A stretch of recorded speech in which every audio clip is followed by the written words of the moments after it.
Почитувани, неспособноста на Александар Наумовски и СДСМ ги погодува најранливите категории во општина Ѓорче Петров.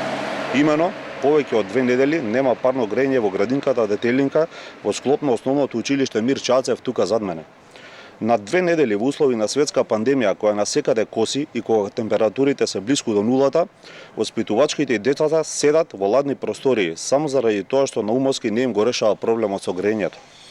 Дечињата, наместо да се греат во текот на целиот престој, се греат само 2 часа на клима уред кој не ги загрева просториите согласно пропишаните стандарди. Срамот е општината и градоначалникот да нотираат функционални градинки во Ѓорче Петров, а во реалноста ништо да не прават да надминат еден ваков проблем во оваа детска градинка. Ѓорче Петров е една од општините каде што има најмногу заболен персонал од COVID-19 во градинките и каде што најмногу дечиња се во изолација, што отвора сомнеш дека има проблем со спроведувањето на здравствените протоколи, а дополнително со отсуството на загреани простории во оваа градинка се зголемува ризикот за загрозување и здравјето на дечињата. Го повикуваме Александар Наумовски и локалната власт, наместо да се грижат само како да исцртуваат нови згради и да печалат од нив, веднаш да најдат решение за овој проблем, со цел да го заштитат здравјето на дечињата и на вработените. Ви благодарам.